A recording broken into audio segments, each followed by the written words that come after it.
que analisar qual é o compromisso das pessoas. Porque o Hugo é presidente desse Congresso, ele sabe que esse Congresso nunca teve a qualidade de baixo nível como tem agora. Aquela extrema-direita que se elegeu na eleição passada é que os índices de pior.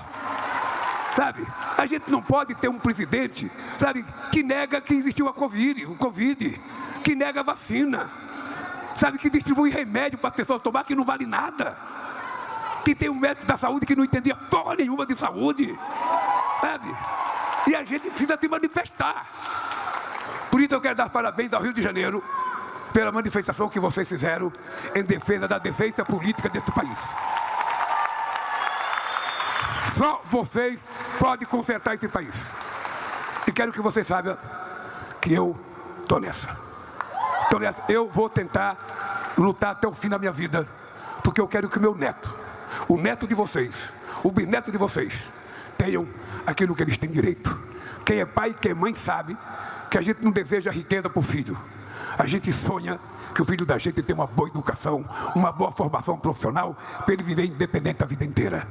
E é isso que eu quero para esse país. Soberania significa qualidade de vida do nosso povo. Significa direito de andar de cabeça erguida. E isso nós vamos fazer. Deprimente hoje o episódio no Rio de Janeiro, com a presença do presidente dessa casa, Hugo Mota, que deveria ter se levantado e ido embora quando o presidente Lula acusou aqui o Congresso, falando que é o pior Congresso da história. Eu gostaria aqui, presidente, que a gente vive um momento delicado no Brasil. Se o presidente Hugo Mota não defender os 503 deputados, ele de fato não está exercendo de forma correta a presidência.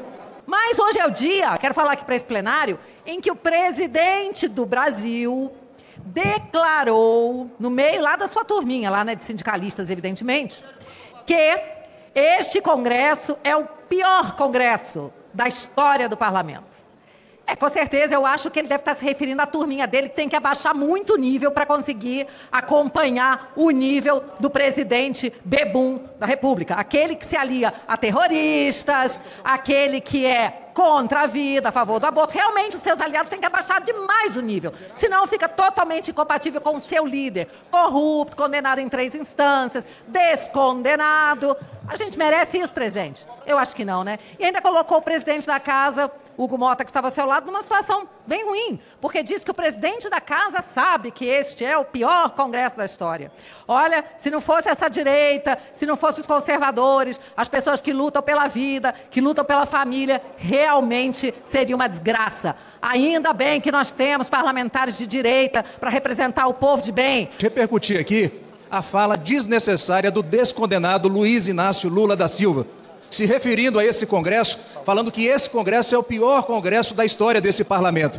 Deve ser difícil realmente para o descondenado olhar para essa legislatura e fazer um paralelo daquilo que foi 2003 a 2010, quando naquela época tinha a farra do mensalão, passava de gabinete a gabinete, fazendo a festa, comprando votos. E olha, Lula, aqui nesse Parlamento, tem parlamentar que tem valor, e quem tem valor não se curva diante dessas benesses que você tem oferecido pelos corredores desse Congresso. Você é uma vergonha para os brasileiros. Acabei de assistir um vídeo com o ocupante mor dali do Palácio do Planalto, dizendo que esse é o pior Congresso que ele já viu. Bom, é possível que esse Congresso então seja o melhor, porque quando se trata desse senhor, veja que nós tivemos um Congresso que ele subornava. Congresso do conhecido caso do mensalão, daquele Congresso ele gostava. Eu acho que os parlamentares não deveriam ficar, quer dizer, os parlamentares da extrema-direita, vou me dirigir a eles, não deveriam ficar raivosos por causa da fala do presidente Lula.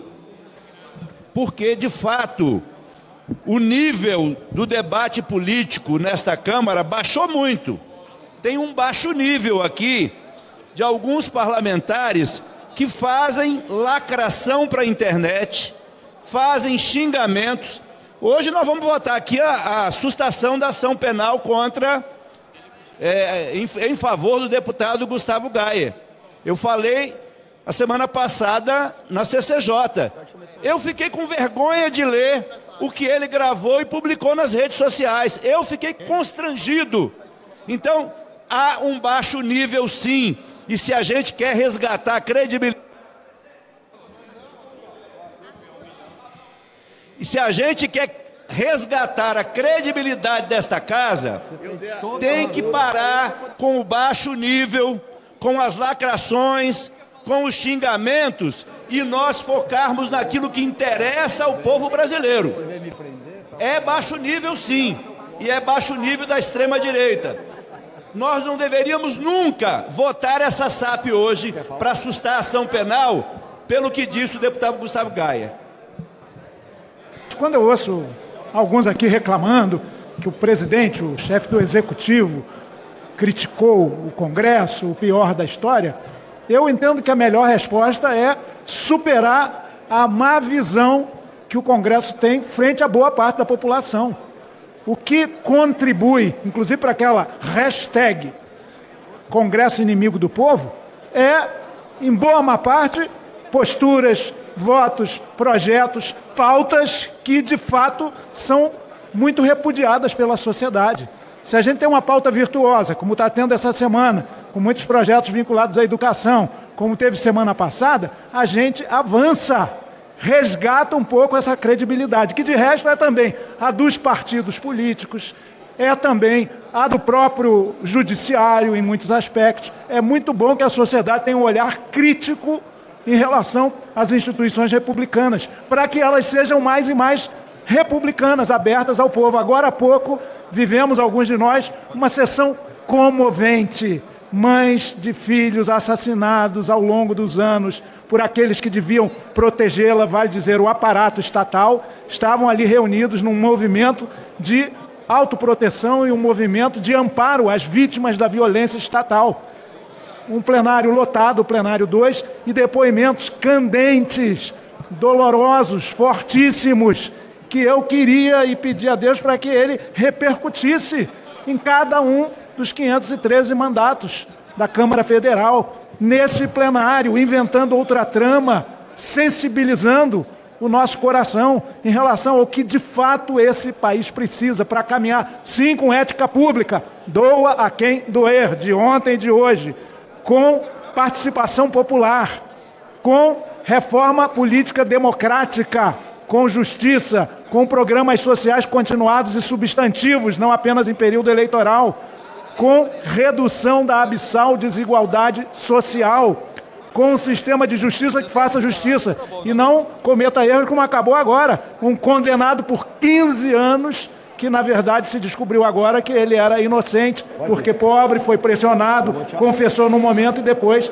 o próprio processo judicial reconheceu a sua inocência. Então, esses pequenos fatos dolorosos e a nossa postura, às vezes, indiferente em relação à dor da sociedade, à dor do mundo, é que contribui para essa situação de descrédito que atinge, repito, várias instituições da sociedade.